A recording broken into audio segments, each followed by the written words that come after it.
ওঙ্কার বাংলায় আপনাদের স্বাগত। সঙ্গে আমি সুপর্ণা। আসছি বিস্তারিত খবরে। মঙ্গলবার রাত থেকে উত্তরবঙ্গের বিভিন্ন জেলায় শুরু হয়েছে মাঝারি থেকে ভারী বৃষ্টিপাত।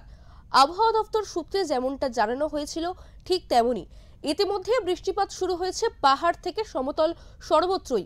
ক্ষতিগ্রস্ত 10 নম্বর জাতীয় সড়ক। উল্লেখ্য, আবহাওয়া দপ্তর সূত্রে আগে জানানো হয়েছিল উত্তরবঙ্গে ভারী থেকে মাঝারি বৃষ্টির সম্ভাবনা রয়েছে। মঙ্গলবার সকাল থেকেই কালো মেঘে ঢেকেছিল শিলিগুড়ি এবং শিলিগুড়ি সংলগ্ন এলাকার আকাশ। বিকেল হতেই অঝোরে বৃষ্টি শুরু হয়েছে শিলিগুড়িতে। একদিকে যেমন সমতলে বৃষ্টি হয়েছে, ঠিক তার পাশাপাশি পাহাড়েও মাঝারি থেকে ভারী বৃষ্টিপাত দেখা গিয়েছে মঙ্গলবার রাতে। মঙ্গলবার সারা দিন এবং রাত ধরে প্রবল বৃষ্টির কারণে ক্ষতিগ্রস্ত 10 নম্বর জাতীয় সড়ক।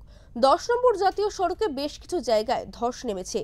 বাংলা সিকিম লাইফ লাইনে এই মুহূর্তে ঝুঁকি নিয়ে চলাচল করছে পণ্যবাহী ট্রাক থেকে ছোট গাড়ি।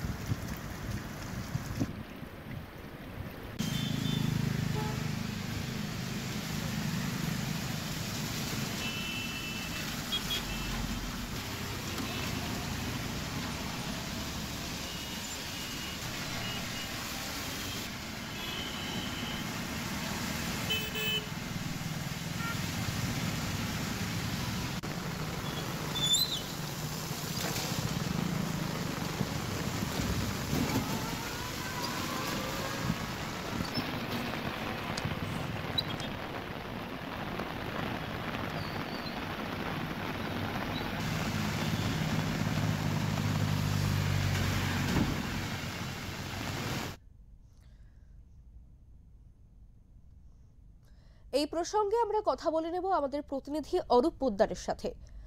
অরূপ, টানা বৃষ্টিতে 10 নম্বর জাতীয় সড়কে ধস নেমেছে।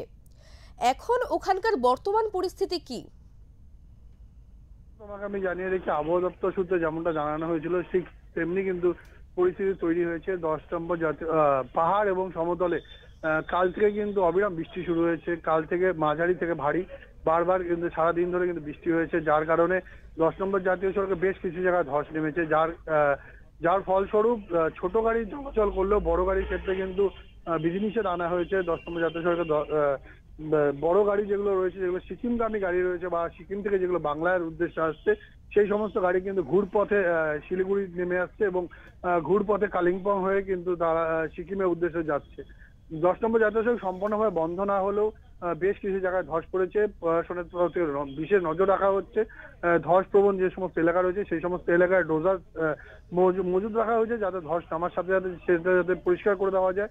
10 নম্বর জাতীয় সড়কে যান চলাচল যেমন চলছে তেমন যাতে স্বাভাবিকভাবে চলে সেই দিকে কিন্তু নজর রেখেছে একদিকে কালিম্পং প্রশাসন, তার সাথে কিন্তু বর্ডার সিকিউরিটি ফোর্স যে রয়েছে সেই দিকে কিন্তু নজর রাখা হয়েছে সিকিম এবং কালিম্পং প্রশাসনের পক্ষ থেকে। তোমাকে অনেক ধন্যবাদ অরূপ।